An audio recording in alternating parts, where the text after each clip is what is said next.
Happy Wednesday, everybody. It's good to have you here at the Cabin Fever Podcast. It's Brent Bailey. It's about that time. We've got a great show planned for you today. How's your week going? You're at Hump Day. It's the middle of the week, and I hope that you're having a great day. It's it's all downhill from here. It's we're just about halfway done with the week, and I am excited about today's show. I've got the daughter of one of the most influential men in my life, Brian Clemmer, who passed away a number of years ago.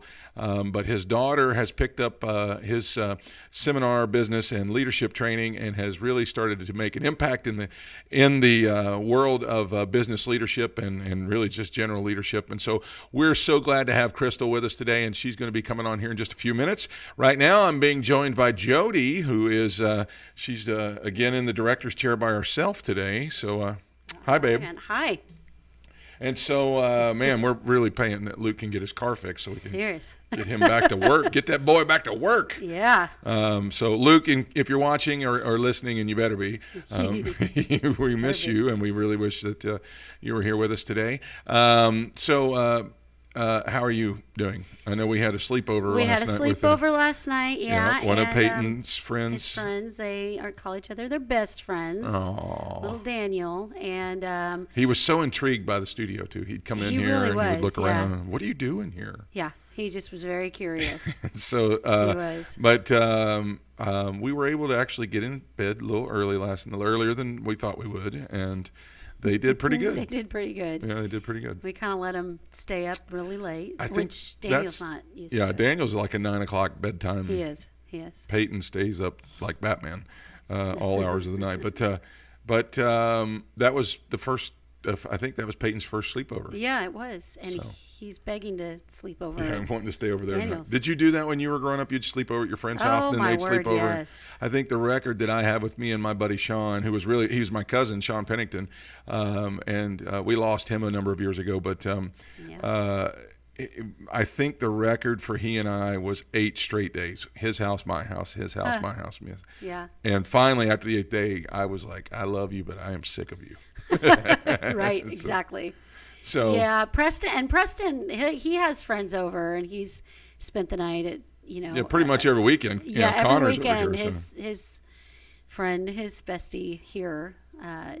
He spends the night every weekend. Goes to church with us. Yeah, and so if you're parents and if you're watching, you're a parent.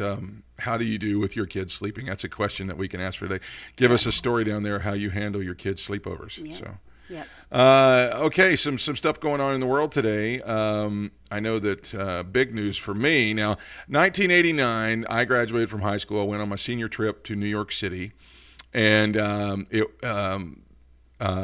was just starting to become popular. This was not, comic books were huge, but not everybody was wearing a lot of the clothing and stuff like that.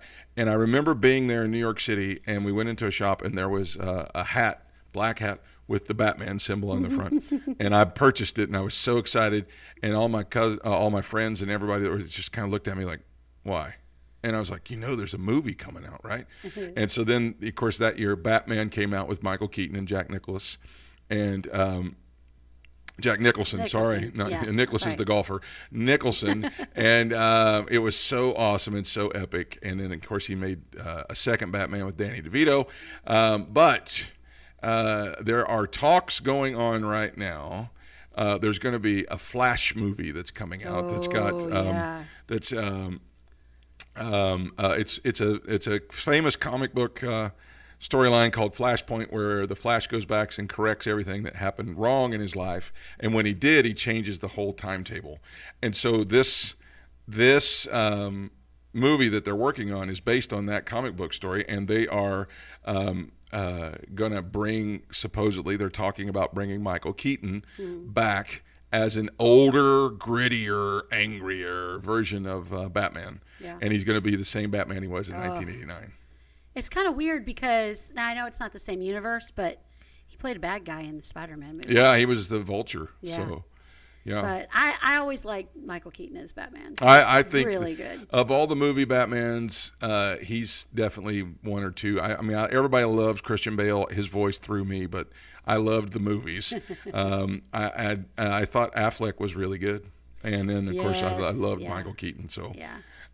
but I guess I can say this with some confidence that the cartoon Batman, Kevin Conroy, is the best. So. Yeah. So anyway, they're talking to him about coming back to do that, and that's going to be awesome, and we can't wait to see it. And now here's the other side of that. In the storyline, when Flash corrects everything, Bruce doesn't become Batman because Bruce's parents don't die, and actually Bruce dies. And so his dad, Thomas Wayne, becomes Batman, and they're talking to dun dun dun. Do you know? To play Thomas Wayne. He already played him in the Justice League movie, or the Batman vs. Superman movie. He played Bruce's dad.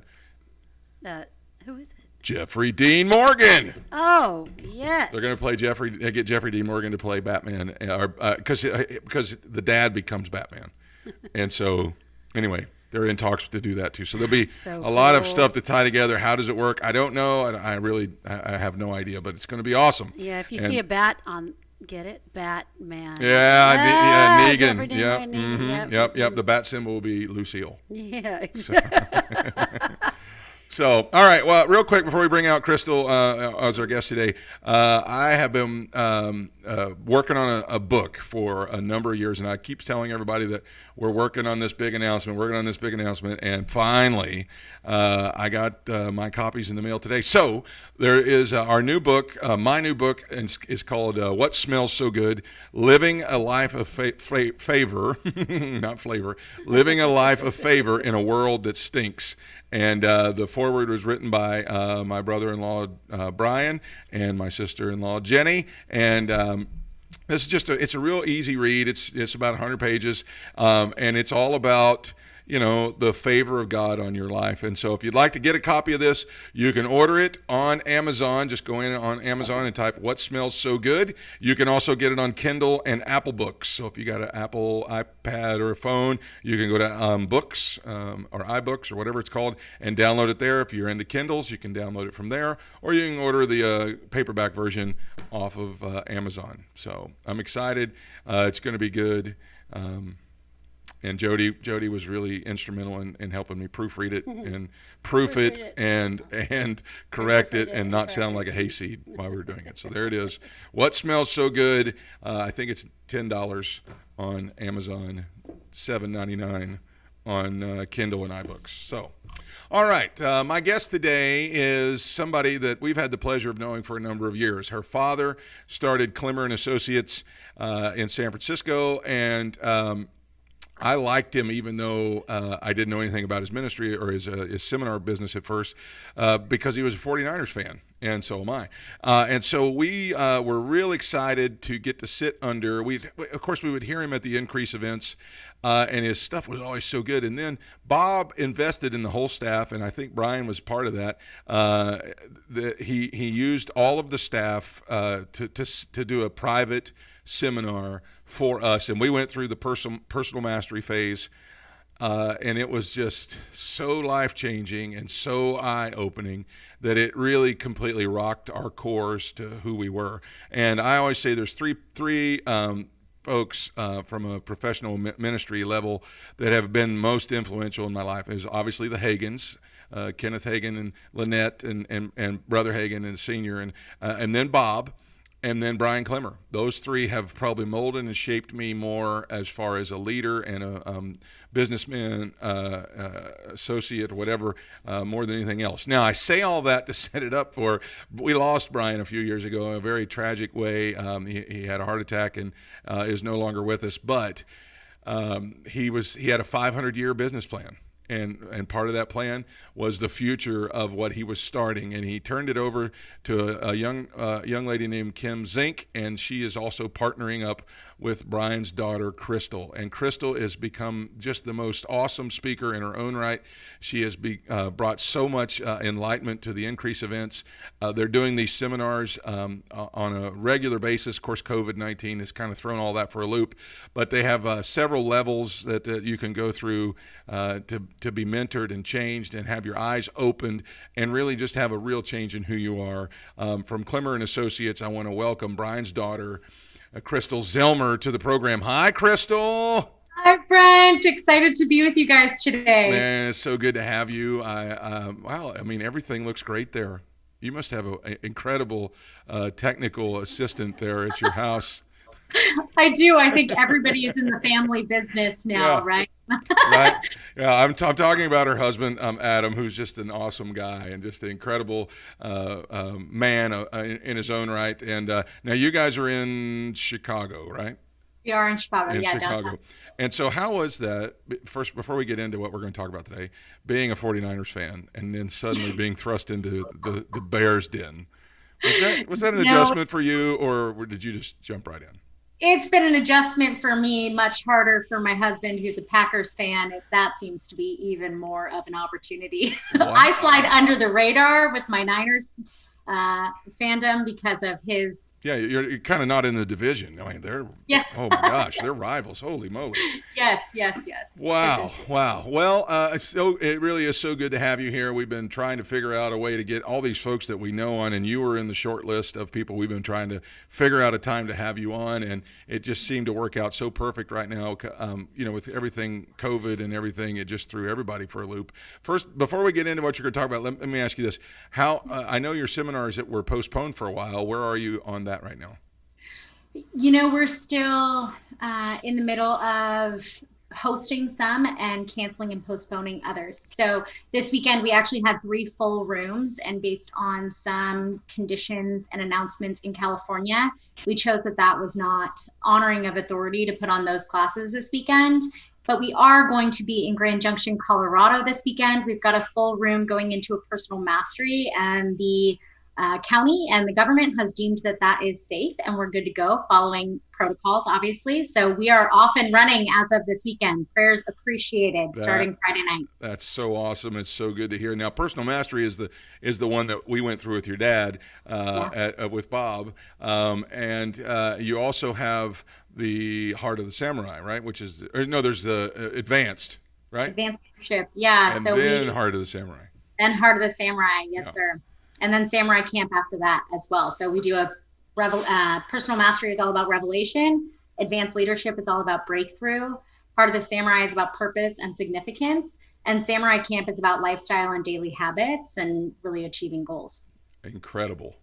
I know that I've got all of Brian's books, and they've all just been life-changing for me. I know when we sat through that, and I know you've heard me say it, that was such a life-changing weekend for us that just completely turned us upside down. So let's just get into it today. I know that we talked a little bit about what you were going to talk about today, and I know in the circles that I run in my audience, there's a lot of folks that have really started to hit the wall after COVID, having their lives uprooted and turned upside down and all kinds of things. And when I talk to them, it's almost like they're forgetting that the whole world is going through this as well. And so I know that you guys have a tremendous teaching called The Illusion of Separateness, and I'll just get out of your way now and let you explain that to us.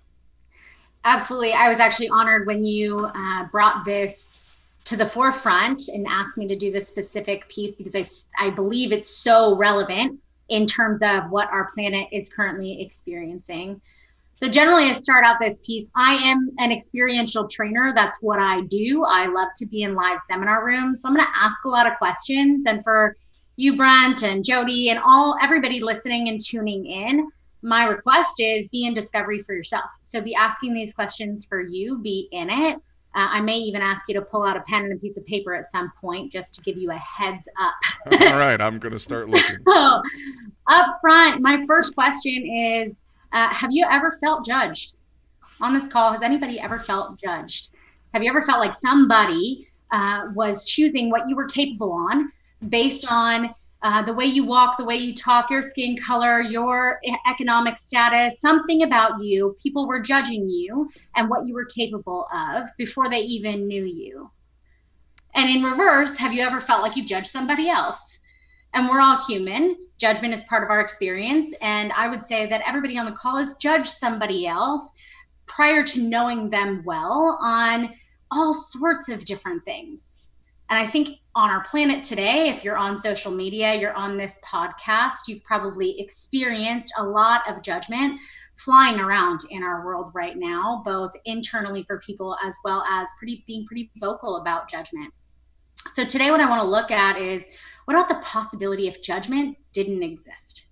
What would our world really look like if judgment didn't exist?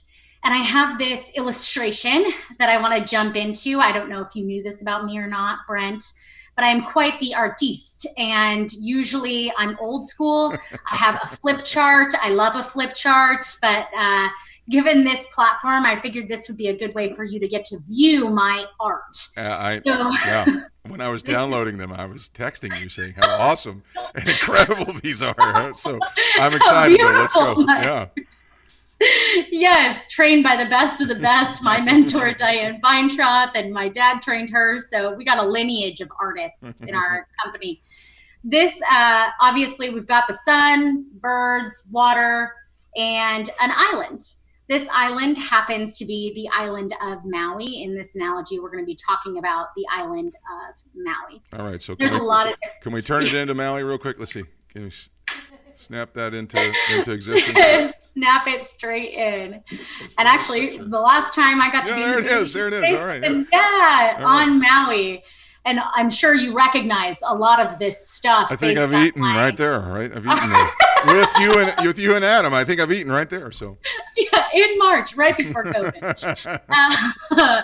So on Maui, there's a lot happening on Maui. There's palm trees, there's pineapples, there's flowers. I think I have a surfboard and a surfer on there, the 7 pools, as well as the road to Hana. I don't know how to draw a dormant volcano, so I drew an active one. And hotels, there's all sorts of different stuff happening on the island of Maui. It would be really easy to see that anytime you were there. There's lots happening on Maui. There's another island very close to Maui that not a lot of people know about. And again, I think we can poof, right? Wow, that was awesome. So this second island is an island. It's a long island off the coast of Maui, and it is actually very barren and desolate. It used to be used as a bombing range. It's called Ko'olave. Generally, I have a Hawaiian in my room who can help me with pronunciation, but I believe it's Ko'olave. And that island, you won't find anything on that island. So what I want you to picture is that you're in this Hawaiian ocean and you're actually on a sailboat with somebody you love. And here comes our sailboat. Wow. And you're sailing between those 2 islands. And as you're sailing between those 2 islands, what do you begin to notice? And most people, as we start to reflect, Brent, you might notice, Maui's full of life. Yeah. It's got all sorts of stuff going on. It's got palm trees. Ko'olave has none. It has surfers and surfboards, and Ko'olave has none. It has flowers and vegetation, and Ko'olave is none. So now I want you to picture you're out there, and really what you're noticing at this level is you're noticing the difference between the 2 islands. You're noticing all the differences between the 2 islands. And what I want you to picture is, let's say somebody came in and pulled the plug. They already did it for me, and it's perfect. I'm going to lead right into there. For those of you who are analytical on the line, bear with me. Somebody pulls the plug out of the ocean, and water drains out at a rapid pace. Water's draining out. And while you drop, the water level drops, your boat drops, and you begin to look at the 2 islands from a different perspective. And now I want you to picture yourself, you're still on the boat looking at the 2 islands, and you would begin to notice that those 2 islands begin to look a lot more similar than you originally believed. They look a lot more similar when the water level has dropped than you originally saw. You see coral reef on both sides. You see vegetation on both sides. It begins to look a lot more similar. And then this last image is about somebody pulled the plug again, and all the water drains out of the ocean. Again, if you're analytical, bear with me, don't know where it goes. And the water drains all the way out of the ocean, no water left. And you find your boat sitting on the ocean floor. Yeah. And at that point, what you would notice is that the two islands are actually not two islands at all. They're connected and they're one. And as you look from that place, what we call this at Clemmer seminars is we call this the illusion of separateness versus the reality of oneness. The illusion of separateness versus the reality of oneness. We're different. I mean, I can look at Brent and say, I'm a woman, you're a man. I've got long hair, you've got short hair. You live in Florida, I live in Chicago, you're in ministry, I'm in seminars. We could go into all of these differences. And I believe as human beings, that's what we do often. We're on the top of that surface water level, and we're looking at how you're different than me. But that's actually not what I want to spend a lot of time on today, because I think as human beings, we're pretty good at that. Yeah. We're pretty good at recognizing the differences between us as people. But really, what I want you to begin to realize is that we are a lot more similar than we give ourselves credit for. Just under that waterline, we have a lot more similarities than we give ourselves credit for. Yeah. So here's where the pen and paper comes in handy. If you just take, not if you're driving, please do not take pen and paper. If you're tuning in where you have the opportunity, or just take a mental note, who's 3 to 5 people that you feel connected with? They're people that get you. They're people that understand you. You get each other. It can be in your friends. It can be in your family. It could be the person at the grocery store. You don't even know their name, but you feel connected to that person. And as you write down those names, begin to recognize the commonalities between those people and you. And I want you to ask yourself this question. This is the critical question for this piece in my experience. What's the criteria you use to feel connected to another human being? Based on that list, what's the criteria you use to be connected to another human being? And it could be honestly anything. It could be that you're of the same gender. It could be that you're of the same religion. It could be that you both are married or single. It could be that you live in the same area. You're in the same family. I don't know what it is for you, but you want to begin to notice what's the criteria you use to feel connected to another human being. And now we're going to take that on the flip side. Who are 3 to 5 people? You can write their names down if you wish. Take a mental note. I'm into experiential learning, so I'm always going to ask you to take that next step. Who are 3 to 5 people you don't feel connected to? And I'm not saying you hate them. I'm not even saying you don't like them or angry at them. I'm just saying 3 to 5 people that you just don't jive with. They're not somebody that if you had time to pick up the phone, you would call. They're not somebody you would choose to be in their space on a regular basis. You just don't feel connected to them. And then you get to ask yourself the same question. What's the criteria that you use to feel disconnected from another person? What's the criteria you use to feel disconnected from another person? So knowing that, it could be anything, and I'm going to ask you to even drop the judgment on yourself as we have this conversation, because you just want to be honest with you.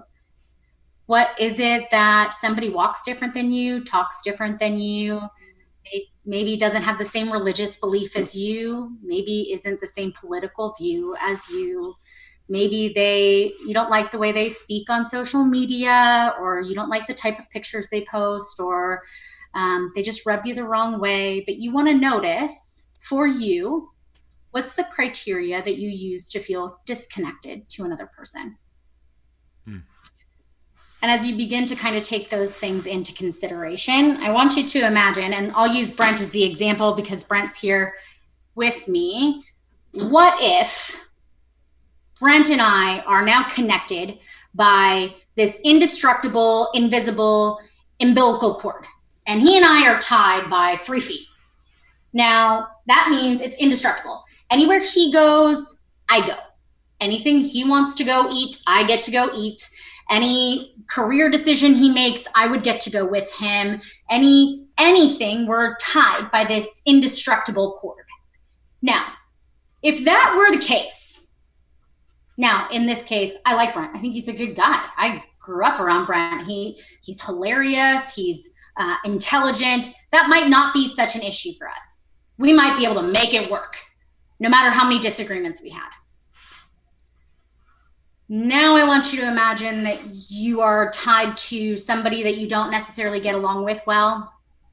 Maybe it's that person that you work with that you wouldn't want to give accolades to. Maybe it's that person that makes the hair on the back of your neck kind of stick up. Maybe it's the person that every time they show up in your social media feed, you're going, not again. Yeah. And I want you to imagine yourself tied to that person. Could you make it work? Could you make it work? Could you go you're connected. Could you make it work in the long run? Could you choose to understand their point of view? Could you choose to choose into what they're doing? Would you communicate with them differently if you knew you were connected, period? And I'm gonna suggest here on this podcast that that's the case.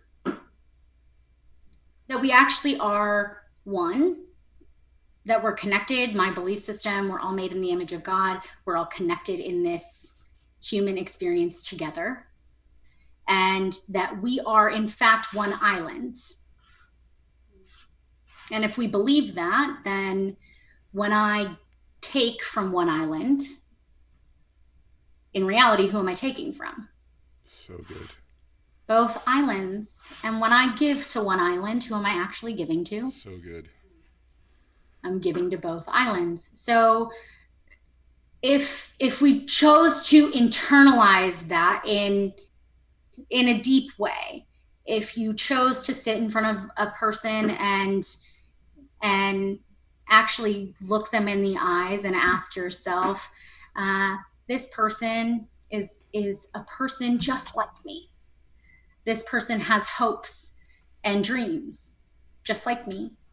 This person has fears and concerns and doubts just like me. Even if I'm sitting in front of somebody that I don't agree with, could I make it work?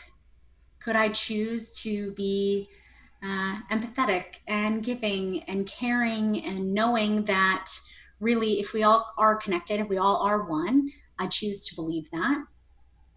Then how would I show up different in my world in order to impact humanity in a different way? And in this particular season, that's why I was so excited when you asked about this piece, because what if we began to look at different cultures who are... I was just getting ready to ask you that. Get along. Yeah, and that this is really the piece. If we were willing to come from a place of, I might not agree with you, but can I honor your choices? Come on. And be solution oriented with you? Can I choose to believe that I'm on the same team as you at the end of the day? Can I choose that, Israelis, Palestinians, who cares? Color, who cares? At the end of the day, we are one, we are connected. What I do matters to your human experience. What you do matters to my human experience. And if we can come together in that space, maybe we can find some solutions. Maybe we can find some empathy where we were lacking. Yeah. So that's our two islands piece that I wanted to bring to you today. It's so good, Krystal. And so the thing that is I think the most important is I've seen so many people separating themselves out, almost by choice. Like I'm choosing to be an island. Yeah. But this in this day and time right now with all the racial injustice that's going on right now, the uprising, and you're living in a city that is in the headlines over the weekend. This world can become a better place, can it? If we would start to adopt this kind of philosophy. I believe it can. I look at, and specifically I think some of what we're talking about is murder in my city, a 3-year-old little girl. Yeah. So what if I look at that from a perspective of her neighborhood's my neighborhood? Come on now. That's so good. I lost like her parents lost. Yeah. If I can choose into, instead of going, oh, praise God, my baby is okay. What if I looked at it from, my baby's not okay because she's hurting and I hurt. Florida to Chicago. Yeah. It's the same conversation. Yeah. Yeah. Yeah. I know that, and every time you flip on the news right now, you're just seeing so much of division and so much, and people are describing it in ways that they're justified. I'm justified by acting this way. And I hurt no matter who's saying it. I feel it for everybody because I think along these lines, like I say, your dad influenced me so much that it was in such a way that we are not out here by ourselves and expected to go through all this with no commonality whatsoever. And so, man, our guest is Krystal Zellmer, and you can tell she's got a lot loaded up there to explode on you. Krystal, as we start to wrap this up, let me just ask you this. When folks are starting to put the pieces together here and understand, I'm not going through this by myself. We're really not that different. We're really not as big a difference as I was led to believe.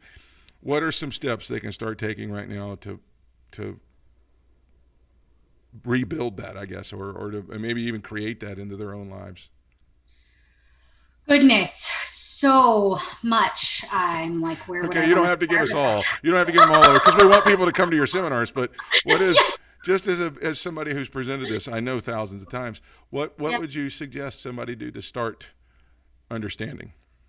To start the understanding, I would really sit down and look at the people in my life that I have the most judgment on and find out how I could see the world from their perspective. I don't need to agree, but how do I say that again? Say that again, because so many people think that in order to do that, I got to agree with them.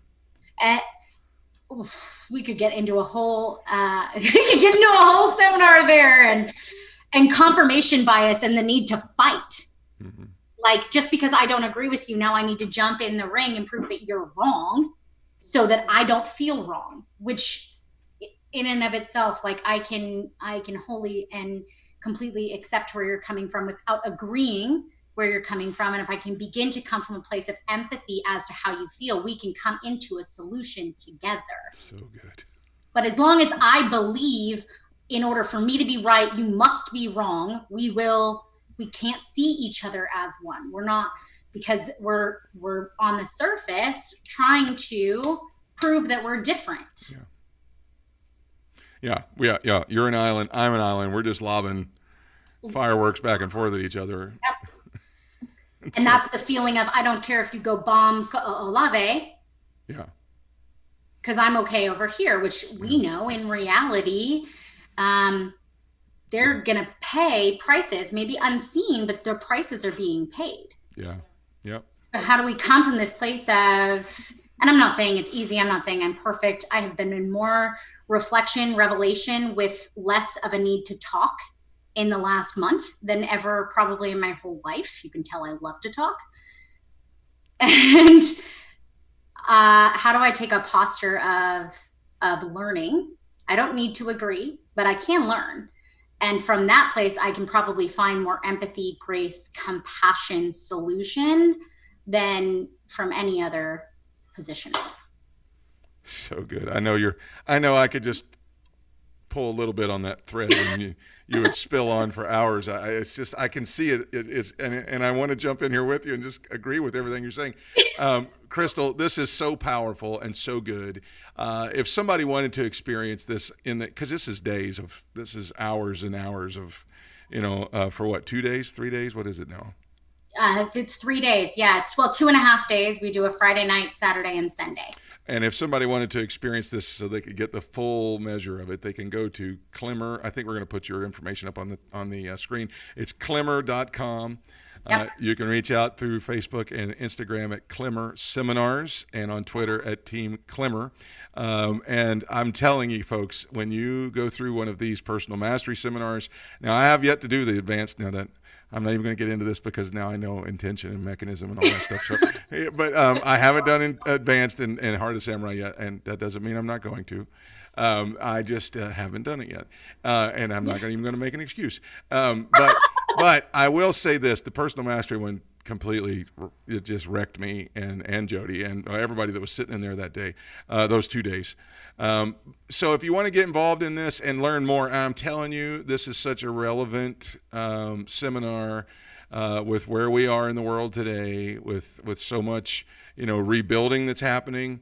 I know, and I don't want to get overly spiritual on you here, but I know at the beginning of the year for me, the Lord spoke that there was going to be a lot of healing and restoration in this year, and I've just turned on the news and go, how God, how? And I really honestly believe it's the entrance of this kind of information, more of the Word of God, that's going to really, and people are turning and looking for answers. And so I'm so grateful that you were able to come on and just share a little bit with us today. Me too. I'm grateful and honored you asked, and anything that we can do to make a difference, reach out. We're here to be of service. So I truly mean that. You'll get tastes of what we do online, and we're an experiential company. So it doesn't have to be an either or. Yeah. And so when you talk to Kimberly, tell her that, her day's coming. I'm going to be calling her to have her on too. That's Krystal's partner. I already gave her a heads up. Yeah. So I am so grateful that you came on today. I'm so thankful for you and what you're doing and what your dad imparted into my life. I know you probably hear it from all kinds of people that talk about him, but man, he was just awesome and was such a strong influence in my life. So thank you for coming on and sharing that with us today. And once again, if you want to reach out to Krystal, you can do that at Clemmer.com, or you can go to Facebook and Instagram at Clemmer Seminars, or on Twitter at Team Clemmer. Please reach out to them. Their information is going to rock you. And we're going to have to get you into Florida and have a seminar down here. Is she there? Are you there? Yeah, I said we're gonna have to get you to Florida, and you guys got to do one down here. You got to do a seminar. I'm in. All right, deal. I'm in. All right. Deal. I got all the music, so I feel like it's a dance party over here. Oh, there is. Oh, okay. Jody accidentally did. Yeah, that's okay. Our director's not here today, so he might be fired. He might be fired after today. So there's no better way to dance it out. Well, Krystal, thanks again for coming on the show. Have a great rest of your day. Tell Adam hey again for us, and everybody else, give him our love, and we love and appreciate you so much. Will do. Thank you, guys. I appreciate you for having me on. Take care. God bless. All right. That's Krystal Zellmer, everybody, of Clemmer and Associates, Clemmer.com. The information, wow. I mean, I just sitting there listening to her talk, and I'm just remembering going through the seminar, and she was doing a great job of keeping that compacted down to just a few minutes here. There's so much more that's involved in that that we would highly encourage you to go through and to have something like that. All right, so if you'd like to reach out, there it is again, Clemmer.com, Clemmer Seminars on Facebook and Instagram, and Team Clemmer on Twitter. All right, as we go to wrap up the show today, on Friday, I've got my good friend Dan Taylor, who's the worship pastor at Rhema Bible Church. He's going to be with us, and he and I are going to be talking about some of the things that's going on in our country today. Dan's an African-American gentleman and from Cincinnati.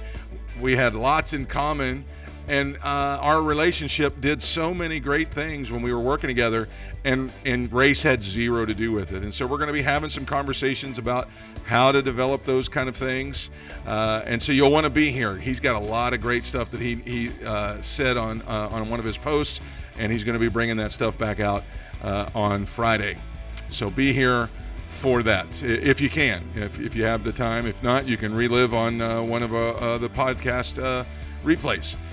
Don't forget, you can stop out by Amazon, pick up a copy of our brand new book. We'd love it if you could get your hands on this for us.